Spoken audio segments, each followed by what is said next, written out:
নমস্কাৰ স্বাগতম জনাইছো আপুনি চাই আছে আফটাৰনুন এক্সপ্ৰেছ ষ্টুডিঅত মই গীতাশ্ৰী সংসদলৈ ট্ৰেক্টৰ চলাই আহিল কংগ্ৰেছ নেতা ৰাহুল গান্ধী কৃষি আইনৰ বিৰোধিতা কৰিছে এই ধৰণে কংগ্ৰেছ নেতাগৰাকীয়ে এই মুহূৰ্তত দৃশ্য দেখুৱাবলৈ লৈছো কংগ্ৰেছ কৰ্মী সমৰ্থকৰ সৈতে ট্ৰেক্টৰ চলাই প্ৰতিবাদ কৰিলে ৰাহুল গান্ধীয়ে দিল্লী আৰক্ষীয়ে আটক কৰিছে কংগ্ৰেছ নেতা সমৰ্থকসকলক কৃষি আইনৰ বিৰোধিতা আৰু এই বিৰোধিতাৰে এই ধৰণে প্ৰতিবাদ সাব্যস্ত কৰিছে ৰাহুল গান্ধীয়ে কংগ্ৰেছ নেতা ৰাহুল গান্ধীয়ে সংসদ ভৱনলৈ ট্ৰেক্টৰ চলাই আহি উপস্থিত হ'লহি কিষাণ বিৰোধী এই ধৰণৰ এখন বেনাৰ লগাই সন্মুখত ট্ৰেক্টৰ চলাই কংগ্ৰেছ নেতা কৰ্মীৰ সৈতে আহি সংসদত উপস্থিত হ'লহি ৰাহুল গান্ধী সংসদলৈ বুলি উলাল ট্ৰেক্টৰ চলাই ৰাহুল গান্ধী কংগ্ৰেছ নেতা ৰাহুল গান্ধীক সংগ দিলে কংগ্ৰেছৰ বহুকেইগৰাকী নেতাই কৃষি আইনৰ বিৰোধিতা কৰিছে কংগ্ৰেছ নেতাগৰাকীয়ে এই ধৰণে সাব্যস্ত কৰিছে প্ৰতিবাদ কংগ্ৰেছ কৰ্মী সমৰ্থকৰ সৈতে ট্ৰেক্টৰ চলাই প্ৰতিবাদত বহিল ৰাহুল গান্ধী দিল্লী আৰক্ষীয়ে আটক কৰিছে কংগ্ৰেছ নেতা সমৰ্থকক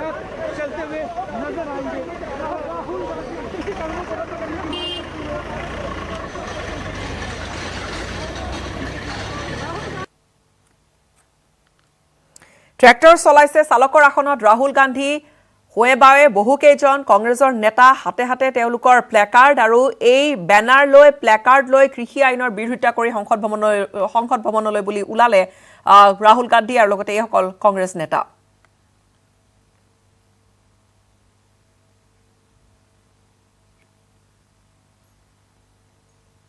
हम जो किसानों का मैसेज है उसको हम पार्लियामेंट तक लाए हैं पार्लियामेंट में इसके बारे में चर्चा नहीं करने देते हैं किसानों को दबा रहे हैं हिंदुस्तान के सब किसानों को दबा रहे हैं इसलिए हम यहाँ ट्रैक्टर पे आए काले कानून हैं इनको वापस लेना पड़ेगा राहुल जी आप खुद ट्रैक्टर यहाँ पर चला के आए पहली बार ऐसा हुआ कि कोई नेता ट्रैक्टर चला के संसद भवन तक पहुंचा हो किसानों को लेकर लेकिन सरकार मैं किसानों का मैसेज देना चाहता हूँ ये किसानों का मैसेज है इसीलिए मैं इसको यहाँ लाया हूँ ये 2-3 बड़े उद्योगपतियों के फायदे के लिए है पूरा हिंदुस्तान जानता है कि किसके लिए ये किया जा रहा है ये किसानों के फायदे के लिए नहीं है कानून और इन कानून को वापस लेना पड़ेगा सरकार के मुताबिक किसानों के खिलाफ कुछ नहीं हुआ किसान बिल्कुल खुश हैं वो जो बाहर बैठे हुए हैं वो आतंकवादी हैं सरकार के मुताबिक तो ये हो रहा है मगर रियलिटी है कि जो किसानों का है उनसे छीना जा रहा है और 2-3 उद्योगपतियों के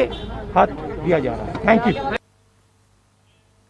আজি কাৰ্গিল বিজয় দিৱস 1999 চনৰ 26 জুলাই কাশ্মীৰ সীমান্তত ভাৰত আৰু পাকিস্তানত হোৱা কাৰ্গিল যুদ্ধই আজি 22 বছৰ অতিক্ৰম কৰিলে দীঘলী পুখুৰীৰ পাৰত উদযাপন কৰা হৈছে 22 বছৰীয়া কাৰ্গিল বিজয় দিৱস মুখ্যমন্ত্ৰীগৰাকীয়ে বীৰ শ্বহীদ জোৱানসকলক শ্ৰদ্ধাঞ্জলি জ্ঞাপন কৰিছে তেওঁলোকক স্মৰণ কৰে ৱাৰ মেমৰিয়েলতো উদ্বোধন হয় এটা মিউজিয়াম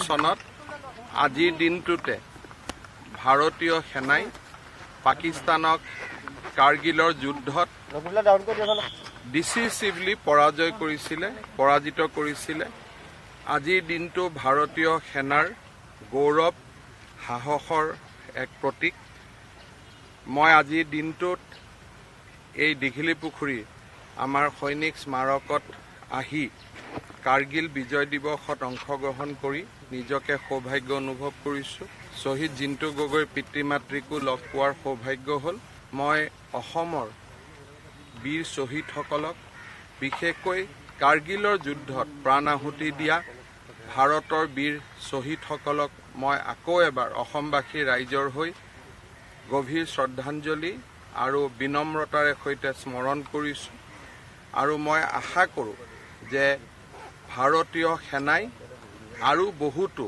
সৰ্বোৎকৃষ্ট উদাহৰণ স্থাপন কৰিব ভাৰতৰ সীমান্ত সুৰক্ষিত কৰিব ভাৰতৰ সাৰ্বভৌমত্ব আৰু অখণ্ডতা সদায় ৰক্ষা কৰিব আজিৰ দিনটো আমাৰ কাৰণে গৌৰৱৰ দিন কাৰণ এইটো 22 বছৰ হ'ল আমি ঘৰত বা বাহিৰত হ'লেও এই কাৰ্গিল বিজয় দিৱস পাতি আহিছোঁ যোৱা 21 বছৰ এইটো 22 বছৰ হ'ল প্ৰথমবাৰৰ কাৰণে আমাক আজিলৈ গুৱাহাটীলৈ মাতিছে আৰু য'ত নেকি মাননীয় মুখ্যমন্ত্ৰী তেখেতে নিজে আহি পেলাই আজি উদ্ঘাটন কৰিলেহি এইটো আমাৰ কাৰণে বৰ গৌৰৱৰ কথা আৰু আমি মোৰ ঘৰতো আমি আয়োজন কৰিছোঁ বা মই কাৰ্গিল বিজয় দিৱসৰ কাৰণে কাৰ্গিললৈ দ্ৰাছলৈ গৈছোঁ 4বাৰ।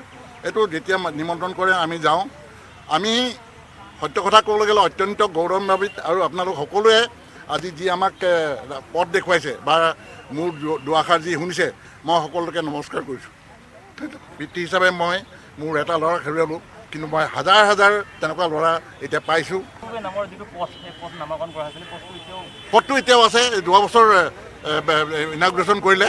তাতে এইটো 7.25 কিলোমিটাৰ। এইটো 2 বছৰ চিফ মিনিষ্টাৰে তেখেতে আমাক কৈছিলে যে পথটো বনাই দিম। 7.6 crore দি পেলাই ৰাস্তাটো বনাই দিলে। মাতৃ হিচাপে আজি মই বৰ গৌৰৱান্বিত আৰু আনন্দিত হৈছোঁ। যদিও মোৰ মুখৰ আগত পুত্ৰ নাই, সদায় পুত্ৰ মোৰ মুখৰ আগতে থকা যেন লাগে। জিনটো বুলি ক'লে তাৰ নামটোৱে গোটেই জিনি যায়, সেইটো কাৰণে মানে মই বহুত ভাল লাগে মোৰ। আৰু আজি মানে প্ৰথম চিফ মিনিষ্টাৰে মাতিছে আমাক। আজি 22 বছৰ হ'ল। আজি 22 বছৰ চিফ মিনিষ্টাৰে আজিলৈকে মতা নাছিলে, কিন্তু নাই, কিন্তু ঘৰত সোমাই গৈছে বহুত মিনিষ্টাৰ, সমাধি চাই গৈছে। সেইকাৰণে আজি তেখেতক আমি কৈছোঁ, তেখেতে কৈছে মই সেইফালে গ'লে সোমামেই, মুঠতে আপুনি আমাৰ বেটাৰ সমাধিটো চাবলৈ যাব। শিৱসাগৰ ৰংপুৰ বালিকা উচ্চ মাধ্যমিক বিদ্যালয় পৰিগণিত হ'ল আদৰ্শ কোভিড টীকাকৰণ কেন্দ্ৰলৈ। ঐক্য সেনা অসম নামৰ সংগঠনটোৰ উদ্যোগত তথা জিলা স্বাস্থ্য বিভাগৰ সহযোগিতাত বিদ্যালয়খনত 18 বছৰ ঊৰ্ধৰ সকলো লোকক কোভিড প্ৰতিষেধক প্ৰদানৰ ব্যৱস্থা কৰা হয়।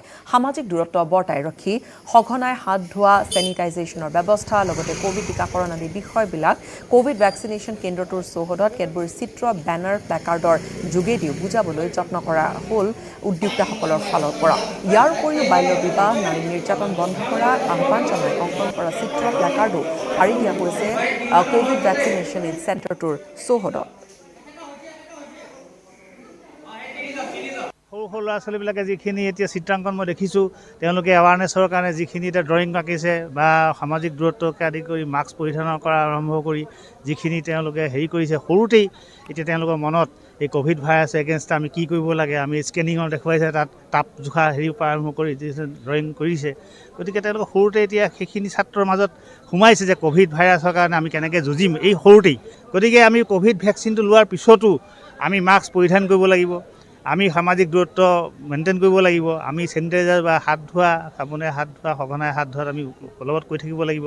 গতিকে আমি গোটেই সমাজখন ক'ভিডৰ পৰা মুক্ত কৰিবলৈ হ'লে আমি ভেকচিন ল'বই লাগিব, সেইটোৱে এটা এপিল। আৰু এই চেণ্টাৰটো সেই যিটো মই দেখিলোঁ, যিখিনি ডিচিপ্লিন মেইনটেইন কৰিছে, বহাৰ কাৰণে ব্যৱস্থা কৰিছে, বয়সস্থ মানুহখিনিক প্ৰথমতে অগ্ৰাধিকাৰ দিছে 60 বছৰ ঊৰ্ধত, তাৰপিছত মহিলাসকলক দিছে।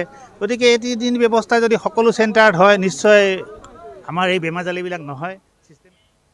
দেশজুৰি টীকাকৰণৰ সজাগতা বৃদ্ধিৰ উদ্দেশ্যৰে আৰম্ভ কৰা হৈছে নেটৱৰ্ক 18 আৰু ফেডাৰেল বেংকৰ উদ্যোগ সঞ্জীৱনী আ শ্বট অফ লাইফ। পঞ্জাৱৰ অমৃতসৰৰ জিলাৰ গাঁৱে গাঁৱে গৈছে সঞ্জীৱনী গাড়ীখন আৰু এই পদক্ষেপৰ সৈতে সংগতি ৰাখি 5খন গাড়ী দেশৰ সেই 5খন জিলাত প্ৰৱেশ কৰিছিল, য'ত কৰোনাই বাৰুকৈ প্ৰভাৱ বিস্তাৰ কৰিছে, য'ত টীম সঞ্জীৱনীয়ে টীকাকৰণৰ প্ৰয়োজনীয়তা আৰু উপযোগিতাৰ কথা মানুহক বুজাইছে।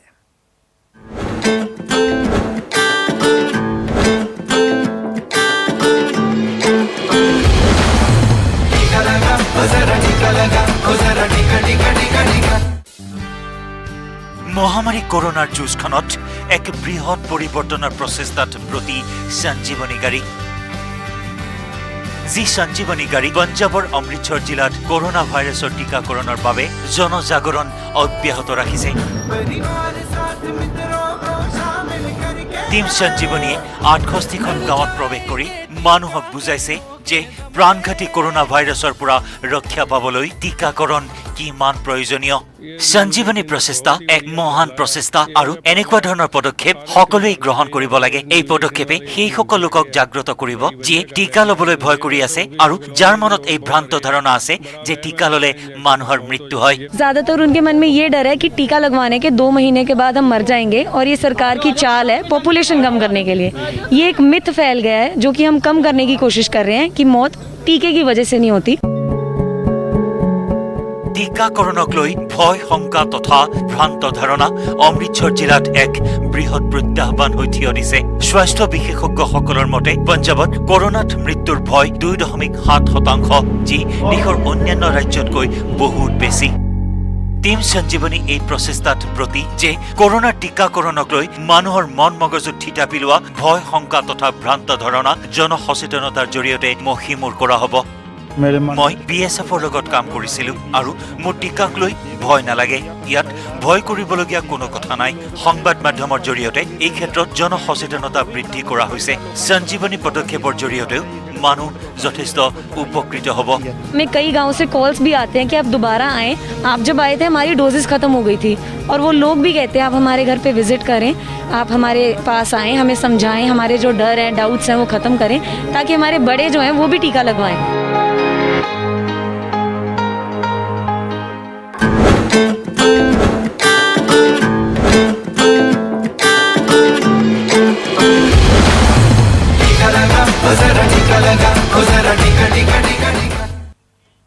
সময়খিনিত এটা চমু বাণিজ্যিক বিৰতিৰ।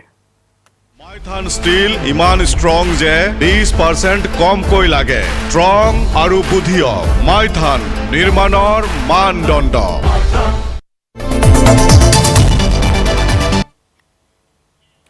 স্বাগতম জনাইছো, আপুনি চাই আছে আফটাৰনুন এক্সপ্ৰেছ। পৰৱৰ্তী খবৰ, পেট্ৰল ডিজেলৰ মূল্য বৃদ্ধি। পেট্ৰল ডিজেল ইন্ধনজাত সামগ্ৰীকে ধৰি অত্যাৱশ্যকীয় সামগ্ৰীৰ মূল্য বৃদ্ধিৰ বিৰোধিতাৰে শিৱসাগৰতো প্ৰতিবাদী কাৰ্যসূচী ৰূপায়ণ কৰিছে সদৌ অসম ছাত্ৰ সন্থাই। শিৱসাগৰ আঞ্চলিক ছাত্ৰ সন্থাৰ শতাধিক কৰ্মী তথা বিষয়ববীয়াই চহৰখনৰ মুক্তিনাথ চাৰিআলিত বিক্ষোভ কাৰ্যসূচী ৰূপায়ণ কৰে। আছু কৰ্মীসকলে হাতে হাতে প্লেকাৰ্ড বেনাৰ লৈ পেট্ৰল ডিজেলৰ মূল্য বৃদ্ধি ৰোধ কৰক, অত্যাৱশ্যকীয় সামগ্ৰীৰ দাম বৃদ্ধি বন্ধ কৰক আৰু দাম বৃদ্ধি ৰোধ কৰিব নোৱাৰা চৰকাৰ হাই হাই, যোগান মন্ত্ৰী মুৰ্দাবাদ, জয় আই অসম আদি শ্লোগান দি উত্তাল কৰি তুলিলে মুক্তিনাথ চাৰিআলিৰ পৰিৱেশ।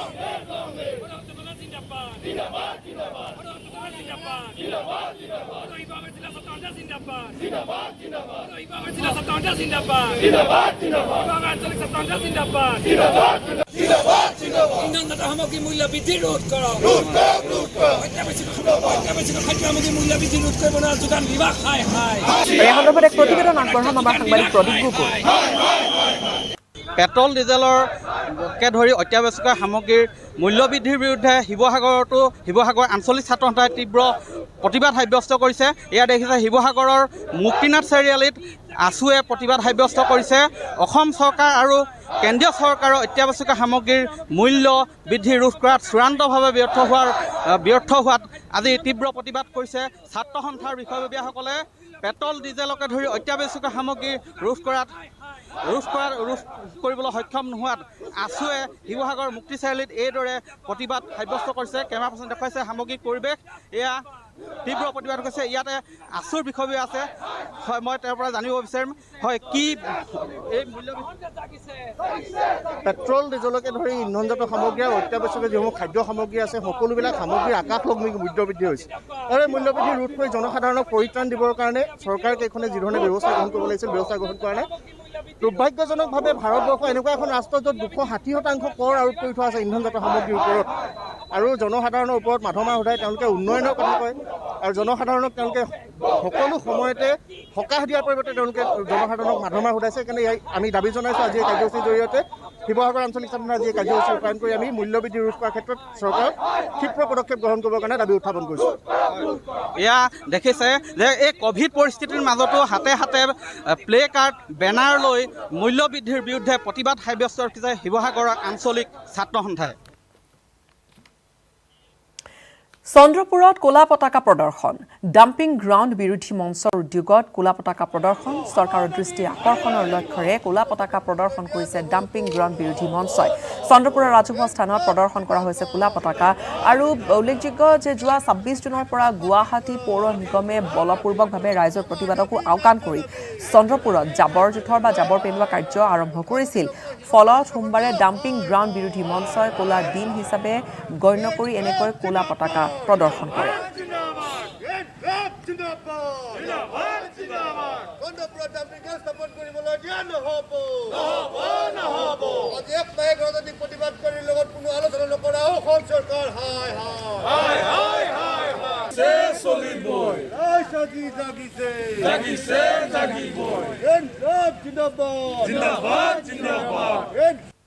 যোৱা 26 জুন তাৰিখে গুৱাহাটী পৌৰ নিগমে চন্দ্ৰপুৰক ডাম্পিং গ্ৰাউণ্ড কৰিবলৈ যুঁজা কৰিলে।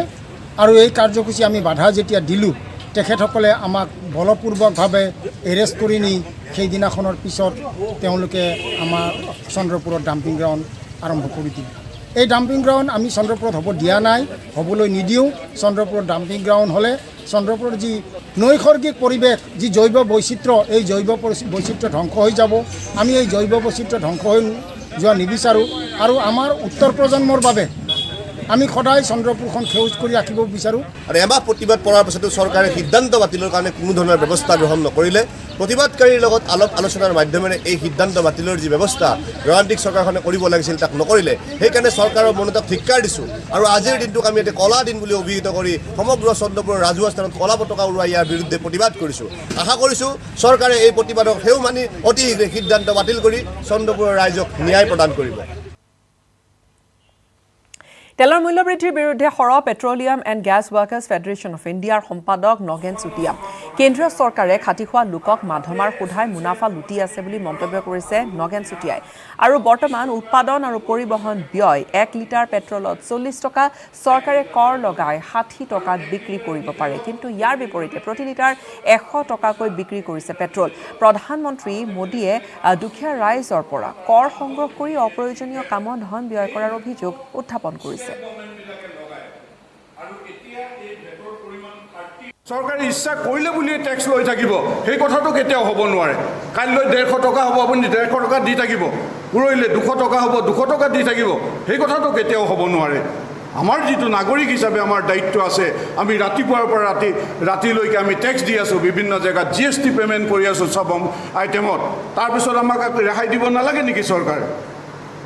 আৰু আজি এই ডিজেলৰ দাম বিশেষকৈ বৃদ্ধি হোৱাৰ কাৰণে বিভিন্ন বয় বস্তুৰ দাম খেতি পথাৰলৈকে বিভিন্ন জেগাত এফেক্ট হৈছে। এইবিলাকৰ দাম বৃদ্ধি পাইছে, খৰচ বাঢ়িছে, খেতিয়কৰ খৰচ বাঢ়িছে, ব্যৱসায়ী খৰচ বাঢ়িছে, বস্তু অনা নিয়া খৰচা বাঢ়িছে। এই কথাও আমি সকলোৱে লক্ষ্য কৰিব লাগিব। কলিয়াবৰৰ হাকমুঠীয়া চাহ বাগিচাৰ খেলপথাৰত অনুশীলনত ব্যস্ত তৰুণ তৰুণী। চাহ জনজাতি অধ্যুষিত অঞ্চলত সামৰিক পৰীক্ষাৰ বাবে সাজু এজাক তৰুণ তৰুণী। উৎকট গৰমকো নেওচি দৈনিক অব্যাহত ৰাখিছে কঠোৰ কচৰৎ। দেশ মাতৃৰ সেৱাত ব্ৰতী হোৱাৰ লক্ষ্য সকলোৰে। ৰ'দ বৰষুণকো নেওচি কৰি গৈছে দৈনিক কঠোৰ অনুশীলন।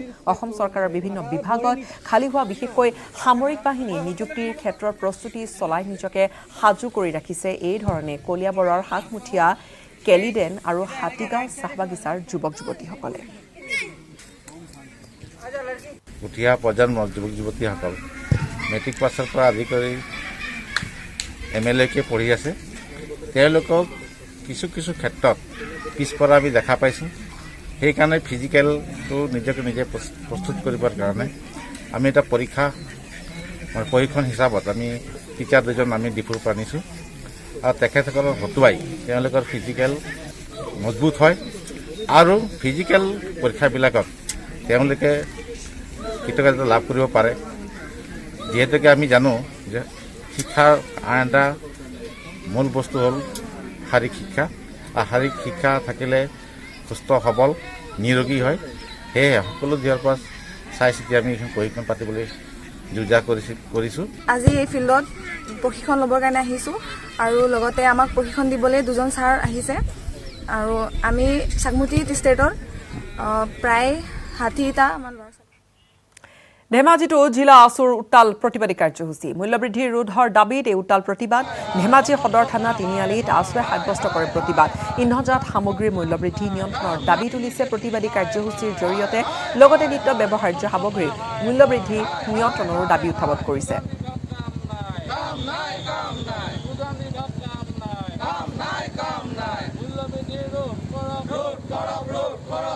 পেট্ৰল ডিজেলৰ ওপৰত যি অত্যাধিক কৰ আৰোপ কৰি থোৱা আছে, কৰ অতি শীঘ্ৰে পৰিহাৰ কৰাৰ ব্যৱস্থা কৰক আৰু যি নিত্য ব্যৱহাৰ্য সামগ্ৰী আছে, মিঠাতেলকে ধৰি দাইলকে ধৰি যি নিত্য ব্যৱহাৰ্য সামগ্ৰী আছে, এই সামগ্ৰীৰ যি অত্যাধিক মূল্যবৃদ্ধি হৈছে, এই মূল্যবৃদ্ধি আপোনালোকে হ্ৰাস কৰক। নহ'লে অনাগত দিনত কিন্তু অসমত কিন্তু এখন গণতান্ত্ৰিক চৰকাৰ নাই, ইয়াত কলা বেপাৰীৰে শাসিত এখন চৰকাৰ আছে বুলি জনসাধাৰণে কিন্তু ভাবিবলৈ বাধ্য হ'ব। সমগ্ৰ ধেমাজি জিলাখনতে আমি ছাত্ৰ সন্থাই আমি এই পেট্ৰল ডিজেলৰ যি অত্যাধিক মূল্যবৃদ্ধি আৰু নিত্য ব্যৱহাৰ্য সামগ্ৰীৰ মূল্যবৃদ্ধি হৈছে, মূল্যবৃদ্ধিৰ নিয়ন্ত্ৰণ কৰাৰ দাবীত আমি সমগ্ৰ ধেমাজি জিলাখনতে আমি আজি প্ৰতিবাদ সাব্যস্ত কৰিছোঁ। আমি বিক্ষোভৰ জৰিয়তে আমি প্ৰতিবাদ সাব্যস্ত কৰিছোঁ আৰু আমি চৰকাৰক এই প্ৰতিবাদী কাৰ্যসূচীৰ জৰিয়তে আমি সকীয়াই দিব বিচাৰিছোঁ যে আজি প্ৰথম আমি আজি সকীয়াই দিব বিচাৰিছোঁ যে আগন্তুক দিনত যদি আপোনালোকে যদি মূল্যবৃদ্ধি হ্ৰাস কৰাৰ যদি পদক্ষেপ গ্ৰহণ নকৰে আগন্তুক দিনত সৰ্বসাধাৰণ ৰাইজৰ স্বাৰ্থত আৰু সৰ্বসাধাৰণ ৰাইজৰ সহযোগত কিন্তু ছাত্ৰ সন্থাই ইয়াতকৈ কিন্তু প্ৰতিদিনাই কিন্তু প্ৰতিবাদী কাৰ্যসূচী গ্ৰহণ কৰিব।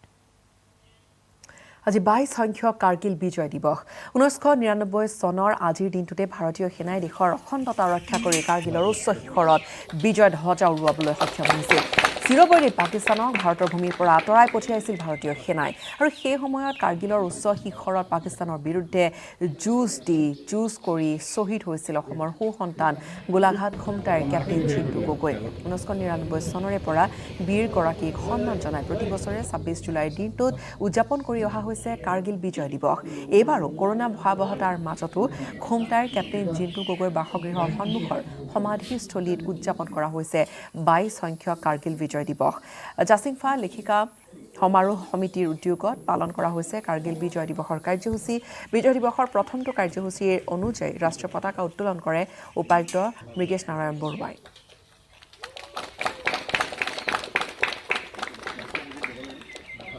আমি কোভিড প্ৰটকলৰ কাৰণে কোনো ধৰণৰ ৰাজহুৱা অনুষ্ঠান কৰিব পৰা নাই অহা বছৰলৈ নিশ্চয় প্ৰশাসনৰ পৰা ইয়াক কাৰ্যকৰী কৰা হ'ব আৰু মই নিজেও ভাবোঁ ব্যক্তিগতভাৱে এইটো ৰাজহুৱাভাৱে মানে প্ৰশাসনৰ মানে পৰিয়ালৰ সহযোগ থাকিবই ৰাজ্যৰ সহযোগ থাকিবই কিন্তু প্ৰশাসনৰ কেলেণ্ডাৰত এইটো থকাটো ভাল যে যেনেকৈ আমি 15 আগষ্ট বা 26 জানুৱাৰী পাতোঁ অনুষ্ঠান হেৰি কৰোঁ সেইধৰণে এটা চৰকাৰী অনুষ্ঠান হ'লে ভাল মই নিজে ব্যক্তিগতভাৱে বাৰামুলাত কাৰ্গিল শ্বহীদক শ্ৰদ্ধাঞ্জলি ৰাষ্ট্ৰপতিৰ বীৰ শ্বহীদৰ শ্ৰদ্ধাঞ্জলি ৰাষ্ট্ৰপতি ৰামনাথ কোবিন্দৰ আৰু ড্ৰাছলৈ গৈ শ্ৰদ্ধাঞ্জলি জনোৱাৰ কথা আছিল যদিও বেয়া বতৰৰ ফলত তেওঁ বাৰামুলাতে থাকি গ'ল বা বাৰামুলাতে তেওঁ এই কাৰ্যসূচীত অংশগ্ৰহণ কৰিলে বাৰামুলাতে জনালে বীৰ জোৱানসকলক বীৰ শ্বহীদসকলক শ্ৰদ্ধাঞ্জলি তেওঁলোকক স্মৰণ কৰিলে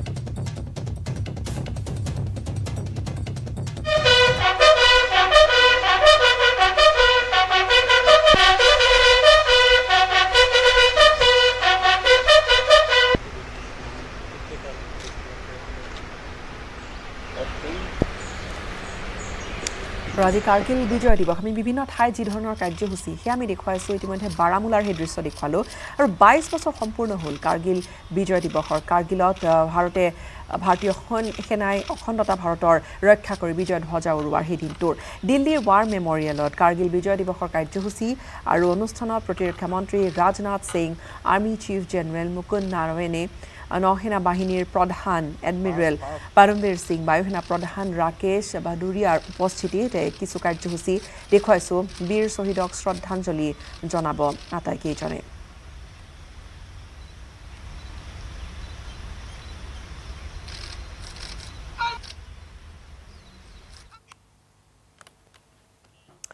নেটৱৰ্ক 18 ফেডাৰেল বেংকৰ সঞ্জীৱনী গাড়ী কোভিডৰ কবলত পৰা দেশৰ বিভিন্ন জিলা ভ্ৰমি ফুৰিছে আৰু ভেকচিনৰ গুৰুত্বৰ বিষয়ে সজাগতা সৃষ্টিৰ প্ৰয়াসত আমাক সহযোগিতা আগবঢ়াল আমাৰ সঞ্জীৱনী গাড়ীখন আজি বাৰু ক'ত আছে সেয়া চাই লোৱা হওক